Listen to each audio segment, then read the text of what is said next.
চিরন্তন সত্য কিছু বাস্তব সত্য কথা নিয়ে আর তার সাথে আলোচনা করব প্রভু যীশু খ্রিস্টের এই বাইবেলের বাণী আর বচন নিয়ে। কিছু চিরন্তন সত্য বাস্তব সত্য যে কথাটা সেটা হচ্ছে একদম খাঁটি সত্য কথা, একদম চিরন্তন সত্য কথা। এটা হচ্ছে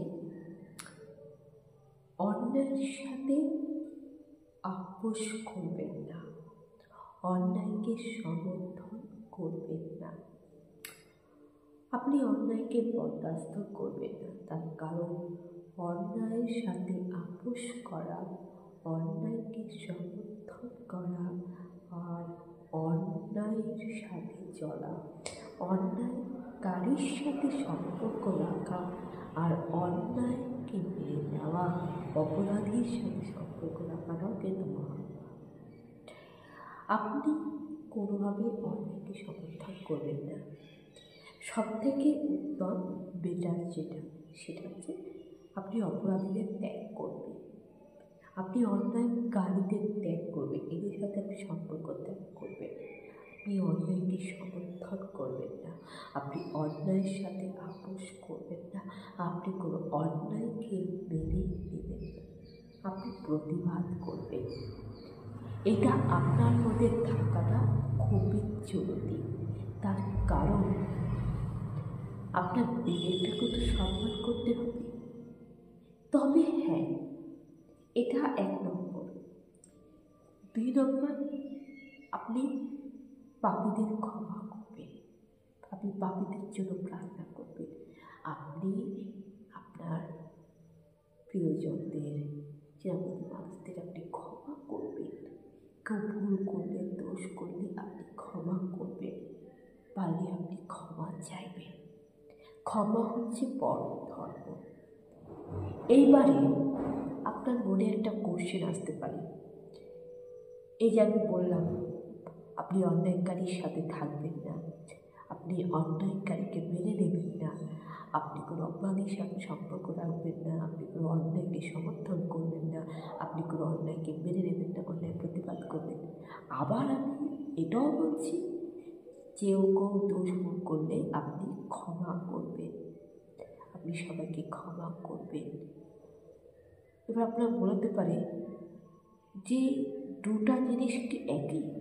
মানে আপনার মনে হতে পারে যে এটা কি দুনৌকায় পা দিয়ে হাঁটা, নাকি দুটা জিনিস একই?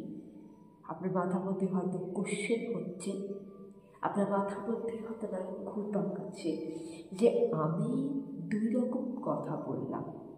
একটা হচ্ছে অপরাধী সংস্পর্শ ত্যাগ করবে, একটা হচ্ছে অন্যায় প্রতিবাদ করবে, অন্যায়কে সমর্থন করবেন না, বরদাস্ত করবেন না, অন্যায়ের সাথে আপোষ করবেন না, অন্যায়কারীর সাথে থাকবেন না, ত্যাগ করবেন। আর 2 নম্বর হচ্ছে কেউ দোষ ভুল করলে আপনি ক্ষমা করবেন, আপনি পাপীদের জন্য প্রার্থনা করবেন, তাদের জন্য ঈশ্বরের কাছে প্রার্থনা করবেন, আপনি ক্ষমা করবেন। দুটো জিনিস কিন্তু এক নয়। মানে চা আর শরবত এক হতে পারে না। প্রথমটা ছিল হচ্ছে চা। চা কোনটা? চা হচ্ছে আপনি অন্যায়কারীদের সমর্থন করবেন না, অন্যায়কারীদের বরদাস্ত করবেন না, অন্যায়ের সাথে আপোষ করবেন না, আপনি কোনো অন্যায় মেনে নেবেন না, সহ্য করবেন না, অন্যায়কে সহ্য করবেন না, সমর্থন করবেন না, আপনি অপরাধীর সাথে সম্পর্ক রাখবেন না, আপনি অন্যায়কারী অপরাধীদের ত্যাগ করবেন, আপনি অন্যায় প্রতিবাদ করবেন। এটা হচ্ছে চা। শরবত হচ্ছে আপনি পাপীদের জন্য প্রার্থনা করবেন, আপনার চিরাপরিচিত আত্মীয় স্বজন কেউ যদি দোষ করে আপনি তাদের ক্ষমা করবেন, আপনি মানুষের কাছে ক্ষমা চাইবেন, ক্ষমা করতে শিখবেন। এটা হচ্ছে শরবত। দুটা কিন্তু এক নয়। আর এই দুটো যে এক নয় এটা কিন্তু বাইবেলও বলেছে। অর্থাৎ আমি এটাই বোঝাতে চাচ্ছি যে কিছু কিছু ক্ষমাটা খুবই গ্রহণযোগ্য আর সেটা অ্যাকসেপ্টেবল। আবার কিছু সরি কিছু কিছু ক্ষমা অযোগ্য, যেটা একেবারেই ক্ষমা করা যায় না, অ্যাকসেপ্টেবল নয়। আর যেটা সরিটা অ্যাকসেপ্টেবল নয়, যেটা ক্ষমার অযোগ্য, সেটাই হচ্ছে জগৎ সংসারে সবচেয়ে চরম শত্রু, যার বিনাশ হওয়ার কারণ বাইবেলে লেখা আছে। যেটা কিনা বলেছে, বাইবেলে বলা আছে প্রকাশিত বাক্য 21 থেকে 23 নম্বর ধারায়, যে কাদের কাদের ঈশ্বর জ্বলন্ত নরকের কুণ্ডে ফেলবে। আমরা বাইবেলে পড়েছি, আপনিও পড়েছেন, দেখবেন লেখা আছে বাইবেলে প্রকাশিত বাক্য 21 থেকে 23 নম্বর, মানে 21 অধ্যায়, আমি 21 চ্যাপ্টার কথা বলছি, ওই 21 চ্যাপ্টার অধ্যায় থেকে 23 নম্বর চ্যাপ্টার বাইবেলের একদম নতুন নিয়মে, যাকে বলে নিউ স্টেটমেন্ট, তার একদম লাস্টের দিকে অন্তিম অধ্যায়, যেটা বলে প্রকাশিত বাক্য, সেইখানে আপনি পড়বেন 21 থেকে 23 নম্বর অধ্যায়। ওখানে লেখা আছে যে ঈশ্বর বলছে কোন কোন পাপের শাস্তি রয়েছে, মানে কাদের কাদের কোন কোন পাপে, কোন কোন অপরাধে তার জ্বলন্ত নরকের কুণ্ডে যাবে।